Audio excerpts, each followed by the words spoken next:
Hello, hello. Welcome to But I'll Take a Pinot Grigio mini crossover this week. I am Jeff, your former Bravo reality noob who is always ready to talk about those folks and what's going on in our little world of pop culture.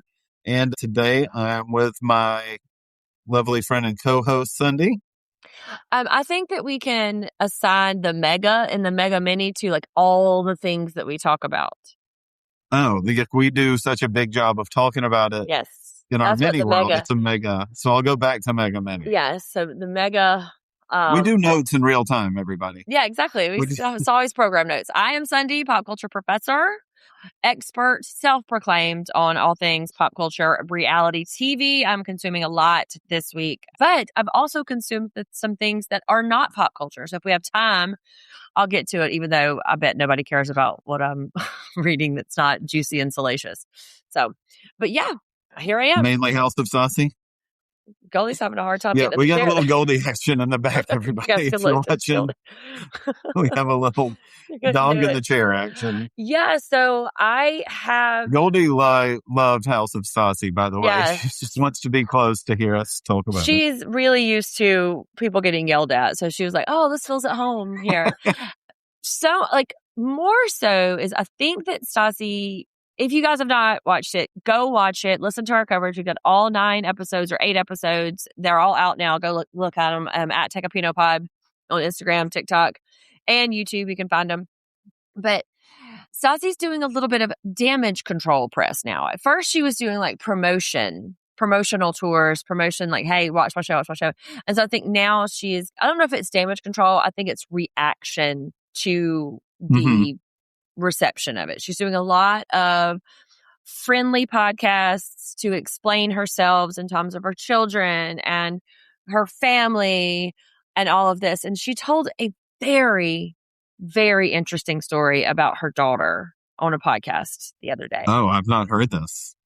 So the podcast asked her about like how she reconciled her children being really hard and the relationship. And she says flat out that she does not think that her daughter likes her, that possibly they were acquainted in a past life and Stassi somehow wronged her. Have you seen this? Uh-huh. I think there was some of that in the show. Yeah, we had talked about it. Yeah, that Stassi had somehow wronged her in her life. And so the older that the daughter gets, Stassi's hoping that those particular memories will lessen and those attitudes, and she will grow into the relationship on this plane. And I found this to be really interesting. To say that your daughter doesn't like you is a very interesting way to shift the narrative away from your particular shortcomings as a parent onto the situation at hand. And in this case, a past life relationship between her and her daughter. Yeah, and it doesn't seem like an effective divergent, really. That doesn't seem great. I mean, a lot of the stuff when she's talking about how hard her kids are, it's like, well, what's on the list for your, do you have a remedy? Are you trying to get better? How's your relationship going? Do you want to nurture certain things? What's going on? Like, yeah. Well, I'm just going to be out here, keep doing press and keep doing the show, keep doing a podcast, not talking to them, getting upset about certain things. And I provide, so that's enough. Like, I don't know if you're giving all that up. And speaking from a person who had a hard child, Ethan was undiagnosed and for many things until he was a little bit older. But when they're like 2 and 3 and 4, there's not really anything you can do. You just got to like white knuckle, hang on. And Ethan was a very strong-willed, high-spirited child. And you know what I wasn't doing? I wasn't spending less time at home because of it. As a matter of fact, we all had to kind of lock in. I remember there were some nights after we spent, no joke, 2 hours trying to get him to bed after countless repeats of the song Baby Beluga from the Raffi CD. Mm-hmm. And he would finally fall asleep because we installed a camera in there. And like me and his dad would just go in there and be like, it's over. And like, because it was just, we had to be on our toes. So I am sympathetic to that. But constructing this story about how in a past life they didn't get along or she wronged her somehow. And so now she's having to like make up for these things now. It just feels distancing from the mother-child relationship a little bit. Yeah, and honestly, if that's the kind of story that like you told me when your child was little, like, I don't know, I feel like we met each other in a past life and I had wronged her or something. Yeah, Like, she just that hates me. seems kind of funny, but like, I also know that like you're at home taking care of your kid. When I've just watched you for 9 hours, not really do that, and people are talking about how you're not doing that, for that still to be your action, that's a little different. But Yeah. I listened, back to our talks about it, and we kind of seemed unsure about how it was leaving, but we were both definitely on board if season 2 were to come up quick. Yeah. Do you think the sentiment like all around the internet is in agreement? Like, do you think as much press as it has been getting, as successful as it was, I believe, do you think that season 2 gets bigger audience wise? Do you think it shrinks after people's reaction, or? That is a good question because it is getting a lot of scrutiny and like a lot of attention. I don't know if that's going to translate into eyeballs on a second season because she doesn't come off as very likable. And this is a very sexist idea. Like, we can watch a lot of unlikable men. Looking at you, Jack Saylor. We've been watching him for 5 seasons, and we watch him he's good TV. But a woman has less latitude to be unlikable.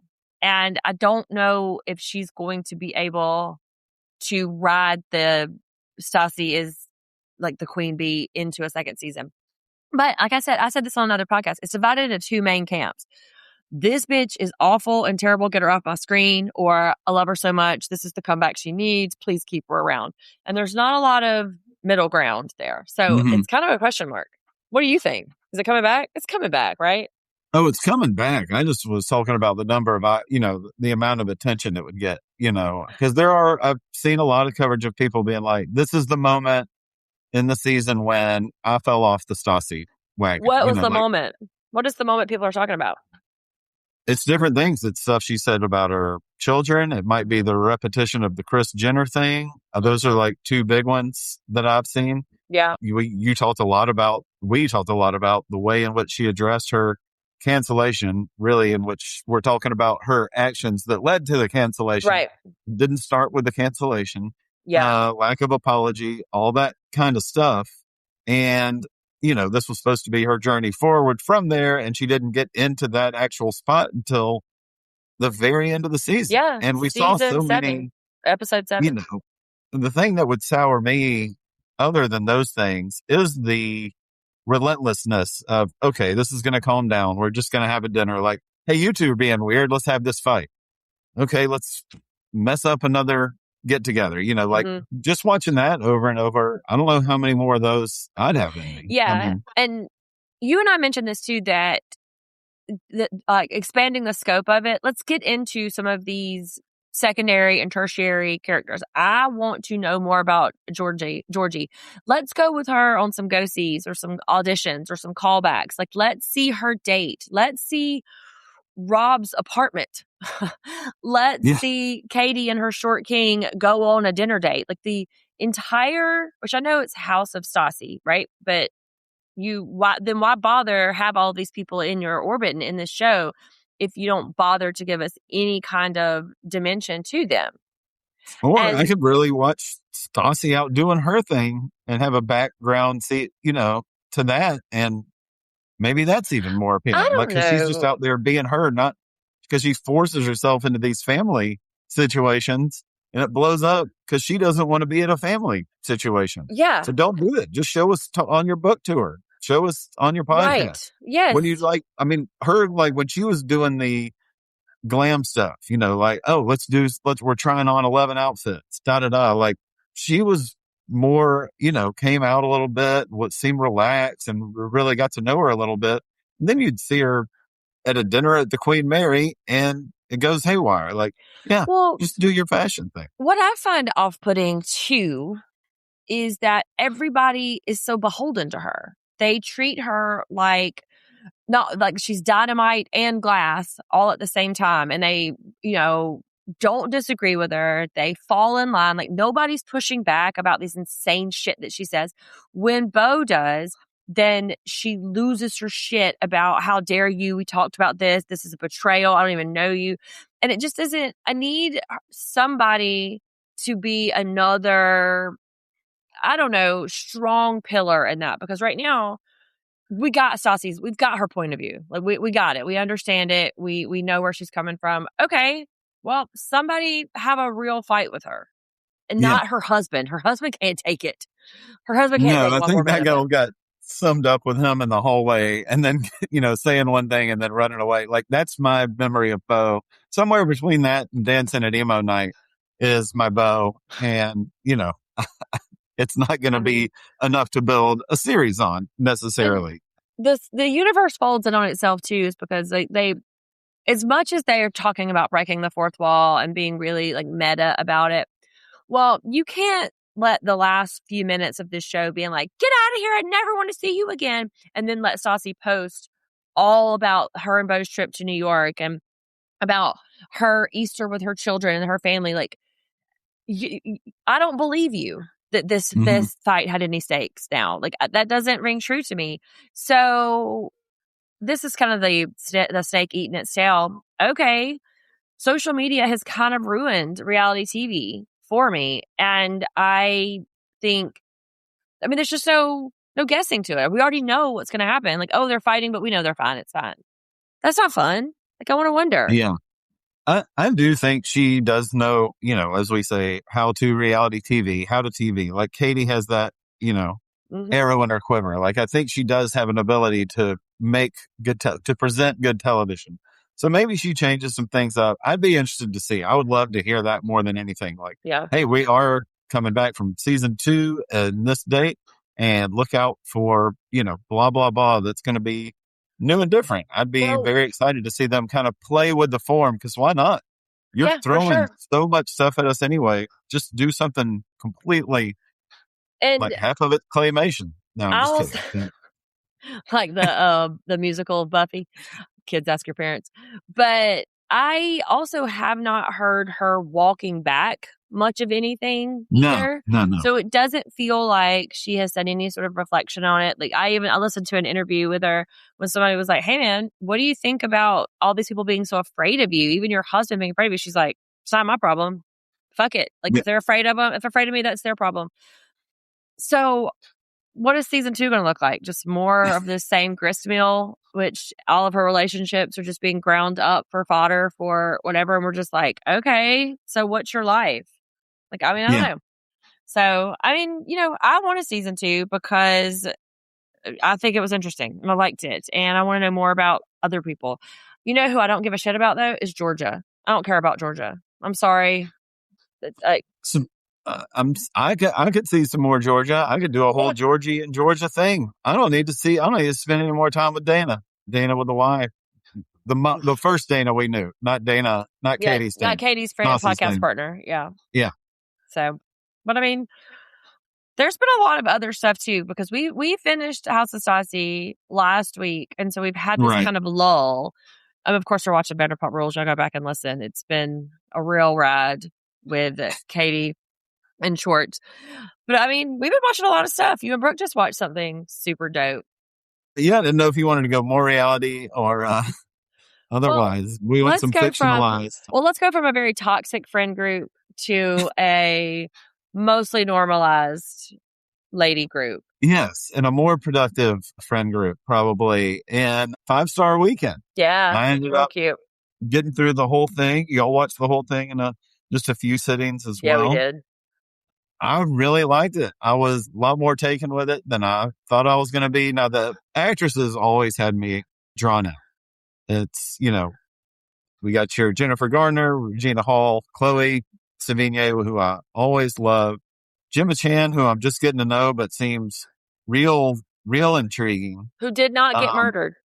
Gemma Chan? There is no murder. There's no murder. Going to say, I didn't have the hang up where I was waiting on a murder like you did, who you were led to believe by one of our friends. I know. I need to go back and listen to that mega mini crossover, because I could have sworn Emily was like, okay, this show's coming up. I'm really hype about it. There's a murder and like a friend group. But the whole time I'm like, okay, well, I mean, I'm talking about like episode 6, 7. I'm like, okay, well, where's the murder? It's like, this is it's late to solve a murder. Like, what's happening? This is enjoyable, but Yeah. Darcy Carden, who's the other one I didn't mention, but Yeah. But nobody got murdered. So if you're expecting that, don't do it. There's a little police trouble, but it's a lot kinder than Silly. murder. Yeah. Really wonderful, great supporting cast. Our boy Timothy Oliphant is in it also. Love him so much. He'll be Raylan Gibbons for me forever. And some great Hollywood royalty. I'm not going to get on the Nepo baby thing, but the two young ladies that are in it, the one who plays Jennifer Garner's daughter is Thomas Jane and Patricia Arquette's child, which I didn't even know was I didn't know that a either. thing. And the one who is Chloe Sevigny's daughter is Tia Leone, and David Duchovny's daughter. Oh, wow.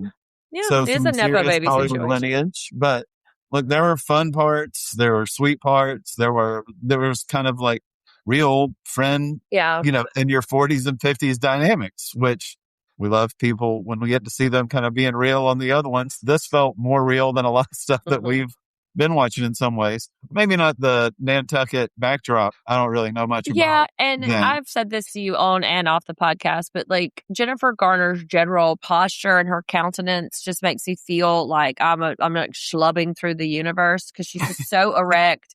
She has this ballerina training, and so she's just so lithe and so graceful. I mean, like, I don't know if you guys watched Alias, could understand that she has an athleticism to her, just like walking around, like it's almost like she just glides around, and I really, really like her too. And adds to her character. She's very together, and people are envious in lots of ways. Character. So that does add to it a lot. Brooke and I have had some conversations about this kind of friend group, like a ladies group I've mentioned on here before. I have a very good core group, which we don't argue. Do we have disagreements? Of course.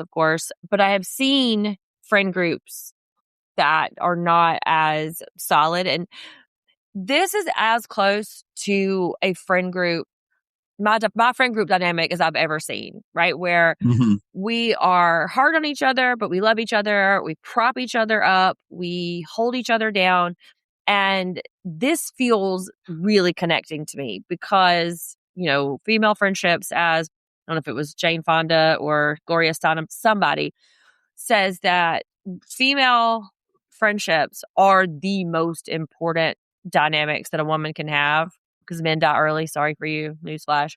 But Brooke and I are probably going to outlive you, and so we have to have these dynamics in place. And I don't know. That was what I really liked about it, is to see female friendships at this age looking normal and feeling familiar. I shouldn't say normal, but feeling familiar to me.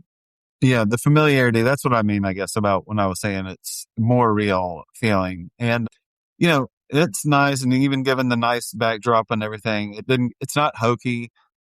I mean, it's they're in a certain tax bracket for the most part that maybe I don't relate to exactly, but it's not too obnoxious. It's giving like said, Nancy Myers a little bit. It's giving, it's complicated. Something's got to give. It's giving that vibe because maybe it's because it's Nantucket, but yeah.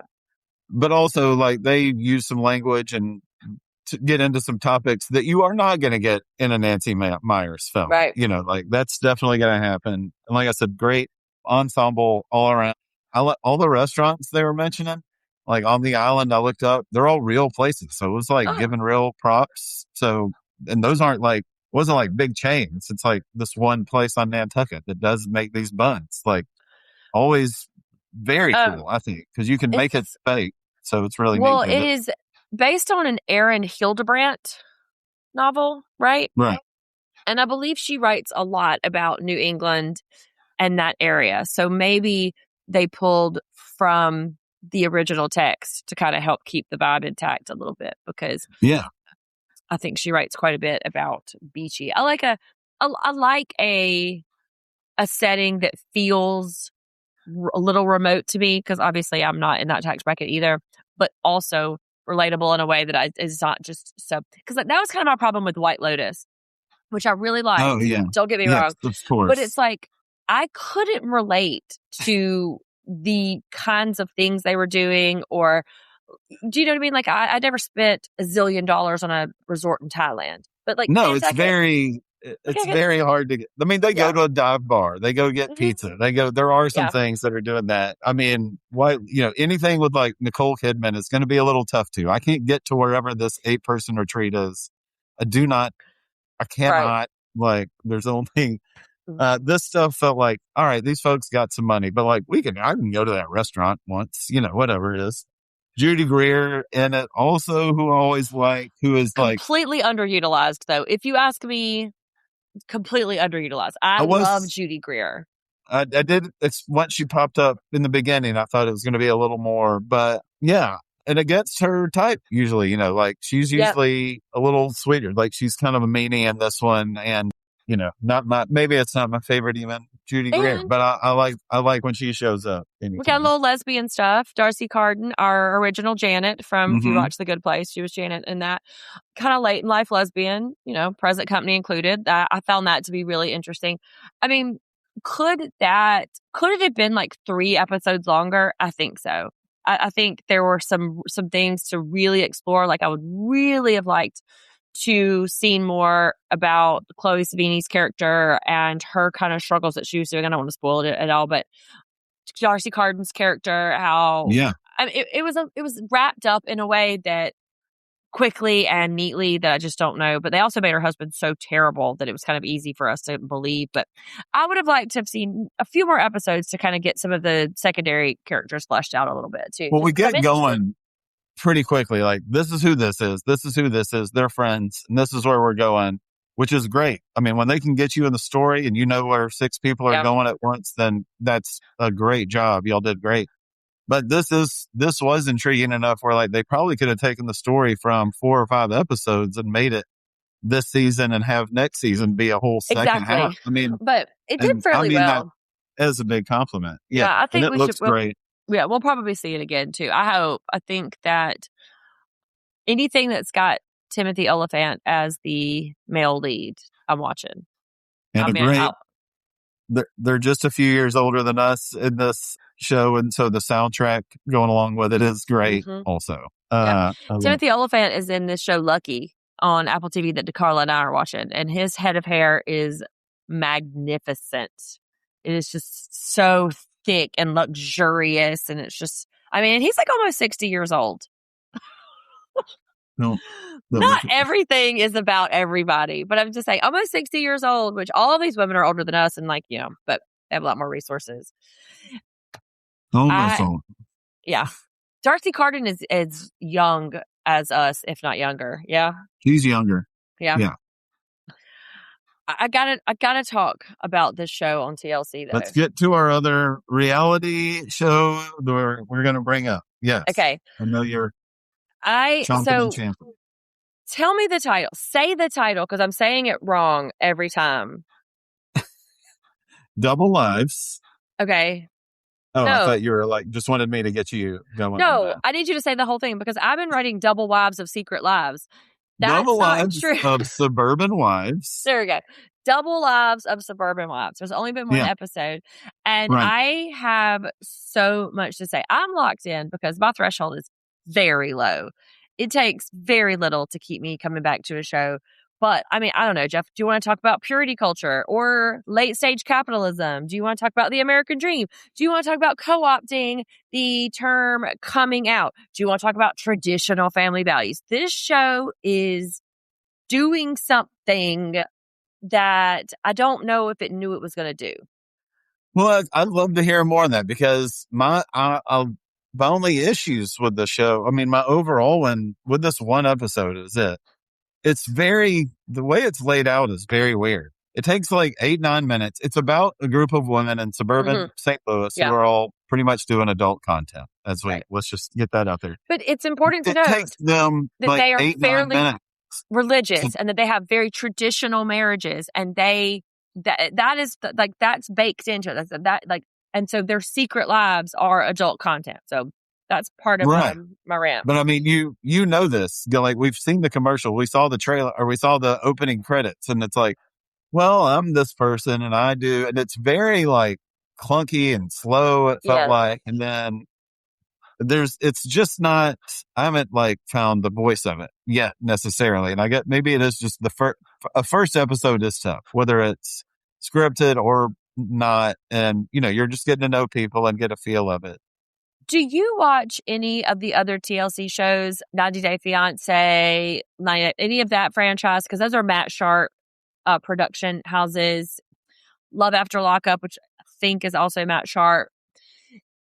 So the budget... I don't know. Unless something like a dentist office might be on TLC is about the only thing I've caught. And the budget for this, I'll give you a comparison, right? Because it is kind of like Walmart brand Secret Lives of Mormon Wives. If the budget very much for Secret Lives of Mormon Wives per season is $5 million, this budget is $150,000. And I think that they're trying to tap into some kind of Desperate Housewives situation in which, like, we get the narrator and we over talking, but the women are not compelling enough to sell that premise. And their secret is interesting. It is. But they're all just kind of plain bagels, and they're not like... So I think they do have interesting stories, like you're saying. It is interesting. But like, even this lady who had to run into her car because she thinks that she's getting recognized on the street. Ma'am, you're not. You've got a camera crew following you around. That's probably why they're staring. Whatever. But she always keeps her wig and her sunglasses on hand in case she has to go incognito in public because nobody in her real life understands that she does this content. Okay, well, fine. I get that. But why would you dress as your online persona to walk around? And they're in a small town, right? And so these camera crews are following them around. And, they're all good looking women, let's say. Yeah. And guys are looking over. It's like, those guys might be looking at it. It's like, yeah, most guys are creeps. They're all looking at, they might not recognize you at all. They might not even have a laptop. I think access to your site. Like, there's a scene where they're going to work out and the gym owners. Yeah. I believe that. They sold me that. But what is really getting me, though, because, I've talked a lot about my religious background and my religious trauma. This is coming up. All of these women are self-professed Christian women, God-fearing women, and they are upholding this purity culture on one hand, but then subverting it and undermining it on the other. And this is where I get really mad when they're talking about they're coming out. Like, that makes me mad. Coming out is a word that was originated by a queer culture that people had to be really scared about. Guess who people were scared of when they're coming out? Christian folks. Yes. And so it's really hard for me to feel bad for them about this because you are contorting yourself to fit in or to hide in a culture that is actively condemning you, that's actively condemning me. Guess who would accept you?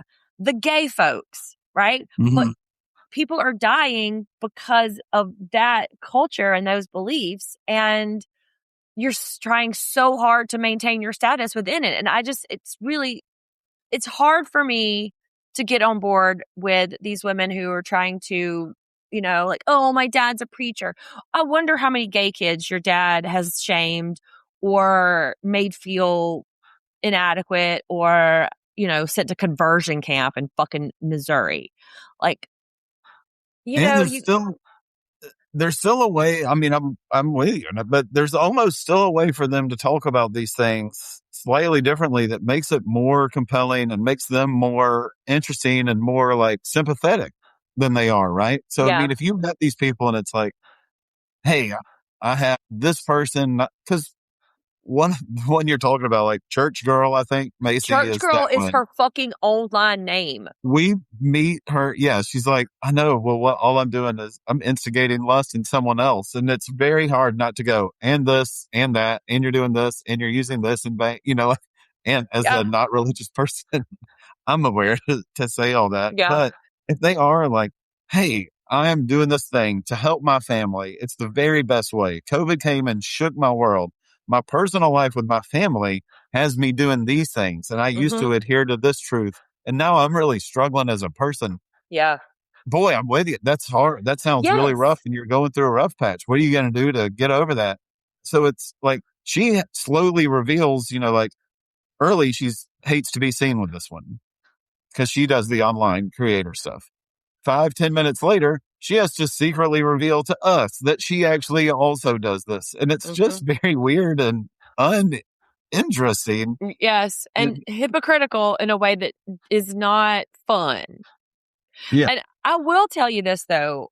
I do sympathize because the show is also about late stage capitalism. All of these people had to do this because they couldn't afford to live. They had full on careers.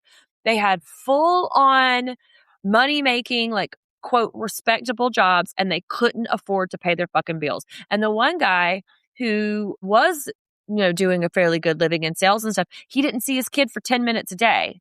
Right? Yeah. It is this, if anything, this show is saying that the perils of capitalism and the where we're at in this economic moment is just not sustainable.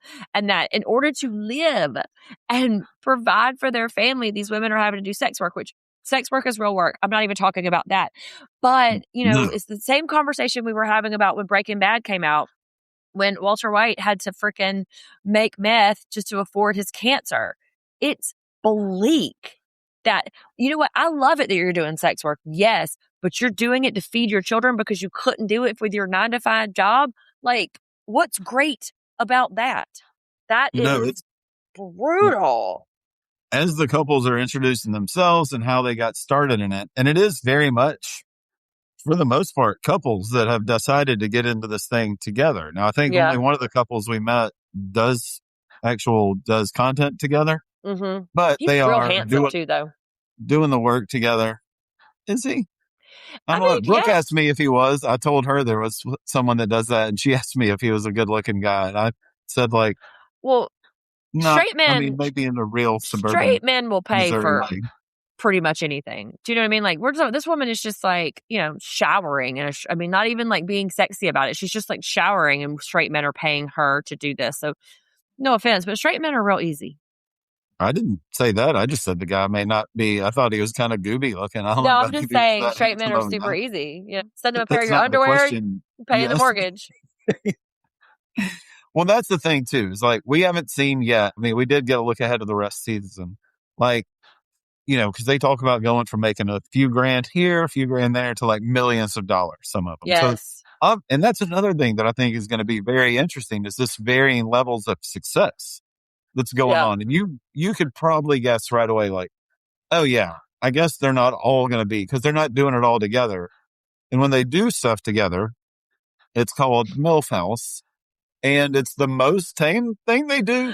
MILF House is the most tame. Yeah. That you MILF House is when we do the cutesy stuff. Like they mentioned MILF House, I was like, oh gosh, I don't even feel comfortable. I'm watching this in my mother-in-law's house. I don't even know if I want to watch this. And then it was like, mother-in-law not even in the room. We do like a ducky dance. And I was like, what? Who? Yeah. But I'm like, that's dirty to somebody likes that for the wrong reasons. Somebody's paying for it. It really got me too when they go in the dressing room, take their tops off, bounce up and down a little bit, and they probably, made $5,000. It's like, what?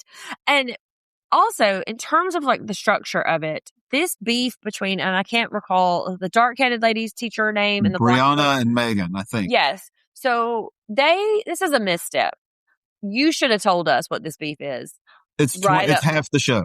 Yeah. It's half the show. Because if it's not something catastrophic, like I'm pregnant with her husband's baby, or our children have been switched at birth, or like, if it's not something catastrophic, it is a letdown. And you made us watch this entire episode And now we have to like return to see it. The payoff better be worth it. And I don't know what it is going to be. Yeah, I'm very, because it was like the 15th time it came up, and she's like, the producer is like, please tell us what the situation is. And she's like, I just can't. I'm like, why are we showing them say they can't talk about it 15 times? And the tension, and like they are shooting themselves in the foot because they're building this tension. And it better be like, you know, I have an evil twin and my evil twin slept with your dad. Like it needs to be soap opera level shit for the payoff to be worth it. And, you know, it's janky as hell. Like I watch a lot of reality TV, and you want to hold this up to something like, I don't know, Selling Sunset or House of Stassi, in which the production is really, really intentional and expensive. These folks are having a picnic in a park and they got rained on. Yeah. No, like that. No, this is janky as fuck. That helps, like the realness of it to me. You know, like when we were getting started at first, I'm like, oh, okay, we're doing this. I'm like, they just got Kroger's, you know, they got Kroger cupcakes and they're ready to go. Like, let's see, let's get into it. And it's like, well, no, we're just going to watch me and my kids for a little while, and then we're going to do this. And like I said, like, we know what we're here for. Like this, you didn't stumble into this show. Like we've been watching the trailers for this. Like we know what's going on. And like I said, the varying levels of success, I think, are going to be interesting. And really, I think, like you and I especially will watch this for like things. What are they spending their money on? Because they got into this seemingly because they're desperate and they need to provide for their children. And this is the only thing they can do. Well, like if you're just blowing it on Corvettes and golf course trips and doing all this, like, then you're just having fun with it. And you need, in my mind, like, just that's fine too. If you want to get into it for that, like, say that, like, be real. Like, but like also the whole big reveal is that nobody in their life knows what they're doing, but you're on a TV show now. So we know that they will have, that they have to know eventually. So like, where's the tension in that, right? Like, where's the suspense? Because one way or the other, the people that you're hiding so desperately from are going to find out. Generally, you know, TLC is on HBO Max. Like, you're not hiding from it. And I'm just like, what are the stakes there? And one of them that's been exposed, you know, she's a teacher and she got outed, and so everyone, that's been 3 years ago. So everyone in this seemingly small community knows about her.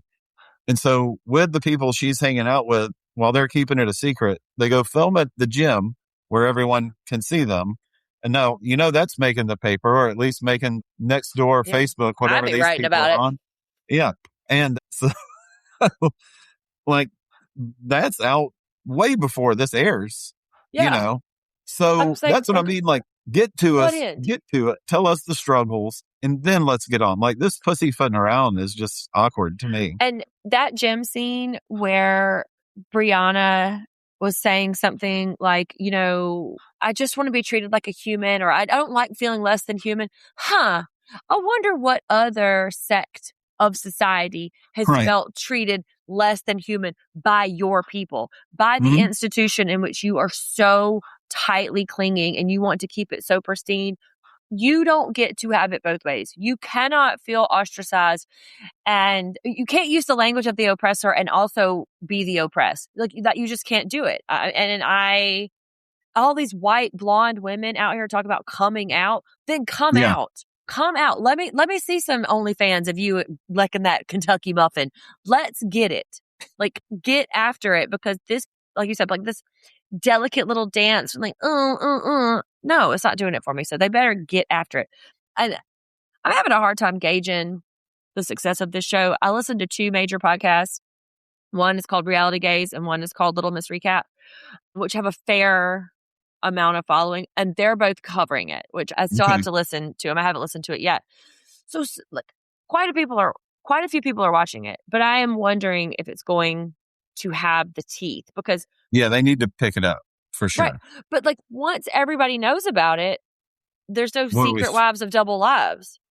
Well, and see, I had what I thought, because these people want to do this and they want to continue on. Like, if they're making a bunch of money from, let's just call it straight dudes online, and then whether they're on this reality show or not isn't going to matter because those guys aren't really watching this. They don't care what's on TLC, right? So, I mean, is this a way for them? You talked about people recently, like they go onto reality shows to essentially get a divorce, you know. Is this a way for them to come out? Because like this way, like they're going to get ostracized at first. Their community won't like them. Maybe the people in their church and their very immediate family who's involved in the church. It's going to be a very rough and tumble finding out. But eventually, this could help normalize what they do, essentially, right? Like we're suburban moms and we do it. We had struggle. I mean, everybody can relate to that. Yeah. We had to struggle financially in 2020, 2021. Oh, everyone can relate to that. Then I was turned to this. You know, I have varying success with my friends and we have conflict. Everyone can relate to that. So, I mean, I really think they're doing themselves a service in the long run by helping kind of normalize this, but I don't know. They're going to have to get to it. Yeah. I don't know if relatability is what I need from these folks. Like, cause I'm just wondering when everybody finds out, who cares, right? Like, there's millions. We talked about OnlyFans on freaking Vanderpump Rules season 12. Right. What's the tension in the season 2 once everybody finds out? Like, so now this show's about sex workers now. Like which is fine. I'll watch it. But everyone should know by episode 2 because now you've been kicked out of this gym in this little tiny community. Exactly. With a camera crew. Everybody's going to be talking in town right now, right? I mean, by the time they wake up the next day, like, how is the church dad doesn't know about this the next day?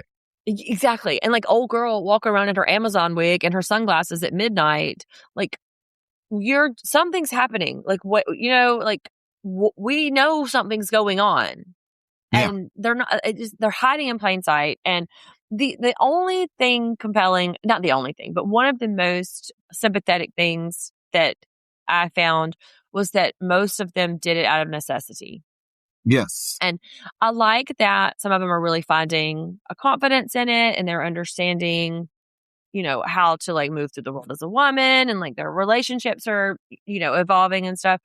But that is really telling that in America in 2026, yes, that in order to feed my children, I got to show my butthole on the internet. Yeah. I mean, I hope everybody in Missouri just takes a good hard look at who was, you know. Missouri is really repping in reality TV. We got McBee's. We got the Secret Lives of Double Lives. There's something else you said the other day that was Missouri. What else was it? Oh, DTF STL. St. Louis was on with this. What's happening in the middle America there? Exactly what's happening everywhere. Before we get out of here, I want to ask you about the Wicker trailer. And if you've watched it and what your thoughts about it. I have seen it per your request. Yeah. And I'm excited for it. I'm excited about twice, everyone. Twice. I don't like trailers. That's a different podcast. I love a trailer. Okay, that's a different it's a different Well, I get in my head about it and there's stuff I start looking ahead to things and I like just going in blind. Hey, I go to the movies. I support movies in theaters. Fair enough. I don't have a leg to stand on in that way, but I love Olivia Colman. I love any Skarsgård, especially this one. Peter Dinklage, it's great. The American version or the British version or the UK version? Wicker? Yeah, the trailer. Because I don't know. Apparently, the UK version is a little bit more salacious. I mean, it's pretty clear what's happening. I think you get a snapshot of his. We don't get a wicker picker or anything like that in this one. You don't see his Peter Dinklage or anything in this one. I think you get a snapshot of his Peter Dinklage in the long one. I mean, I'm 100% going to the movies to see this. Like, cause this is just like, you know what? As a woman of a certain age, there's less, you know what? Wait a minute. The 2 movies I'm going to get you out to this year are going to be Frankenstein, about a person who's put together from other people who was brought up. Okay, hold on. And Wicker, this guy who's put together by Wicker in a mysterious way. There's something here. I'm seeing some things, you know. Okay. Yeah. Full lesbian sensibilities over here. So you like a man that's no. constructed from non-human parts. We also went to see it wasn't Frankenstein. It was the it wasn't Frankenstein. it was the lady writer, right? What was it? It's Wuthering Heights. Yes, what we saw. But we also saw that one where it was the lady. It was about Mary Shelley, and she was like possessed. What was that movie that we all three went to see? Did we go see that? Yes. And she was like possessed of the body. As soon as we stopped recording, people love to hear this. People love to hear us not remember things. But yes. And the body, no, it was something. I'll think of it as soon as we hang up. But yeah. But I will say thank you for making me see the trailer. I did enjoy it. It's really fun. It's really fun. And the people that made it, the directors of it, did another movie that's very fun, was very original, I think, called Save Yourselves. It's kind of a take on an alien invasion movie. I don't think it's anything like this, but it is inventive. It had very cool effects, like this one looks like it does. It had a couple people from it, and it's kind of a continuation of did you watch Search Party? Yes, I did watch Search Party. It has a very Search Party feel. Like it's, mid-20s hipsters facing alien invasion kind of thing. And it's wonderful. Yeah. I've recommended it to lots of folks. So. Wicker, I'm excited because, representation matters. And as a lady of a certain age, you become more and more visible, or you feel like you're becoming more and more invisible to the culture. And so I just love that she's this dirty fishmonger who is like, listen, I am not trying to just settle for any old body. Hey, Peter Dinklage, make me a man. And he makes Alex Skarsgård because, okay. And, he proceeds to crack her wide open for the rest of the movie. So I'm enthused by the ladies because Olivia Colman's 55? 50? Yeah, right around there. Yeah, and I think that's super exciting that she's like the lead in a movie and that there's a lot of sex scenes and whatnot. So I like that. I haven't seen them crack somebody open since last year's Pillion. So it's been a long time. Pillion is on my list. Carla does not love a penis. So any movies about, I couldn't even get her to get all the way through Heated Rivalry with me. So, you know. So, but Pillion's on the list. And he has recently, Skarsgård, has come out and was like, I'm not coming out. What I like to do and what I like to like is my own thing. And I just don't need to tell you guys about it. And so I'm going to go about my business and you make your own decisions about everything. So good on you. And that was really a statement that wasn't about a statement. And I liked it a lot. I like him a lot. Yeah. So I like him a lot also. Yeah. Okay. So the next time I see you, Katie and Schwartz will be married. Mm-hmm. And Atlanta Housewives will have had a reunion. McBee's will have wrapped up their season 3. And that's it, right? For content, I think. Hopefully we figure out what's going on between these two ladies in Missouri about Megan and Brianna over here. We'll figure out what's going on. Better. Listen. I'm gonna keep watching. But if they don't come to it in season 2, episode 2, who's directing over there? It reminded me so much. This is like the second or third thing that reminded me of going back. We watched that original OC Housewives, and they don't really know what to do yet. And they're just filming it, and it's a little still or stiff. That's what this reminded me of, because when they show them doing their content, you see Erica swings, like her, her other side, like she knows what she's doing with the camera. Like she looks confident and, then it shows her as a person. It's like, I don't know if we should get them together. And it's like, that's interesting to me that you see them in both ways. So there's a lot there that I hope gets cracked open. It does kind of, which cracking means something different than the context I used it, in which the context you just used it. But it does kind of feel like we got dropped into 2006 versus 2026 with their styling and their hair and their sensibilities and stuff. So I'm on board. I think Nolan is interested in chatting about it too. So we might add that to the slate. So you guys go and rate and review us on the Apples or wherever you get your podcasts and find us on the socials at Take a Pinot Pod. at TikTok, Instagram, and YouTube. All hot takes and complaints go to Jeff at penopod.com. He loves it. Anything at all. Just anything. Say hello. Tell me what the weather's like in your neck of the world. Y'all, Tell somebody me sent if this you man did an stuff email. with dumb dogs at your wedding. Just, Send anything. this man an email. All right, y'all. See you next time. Bye.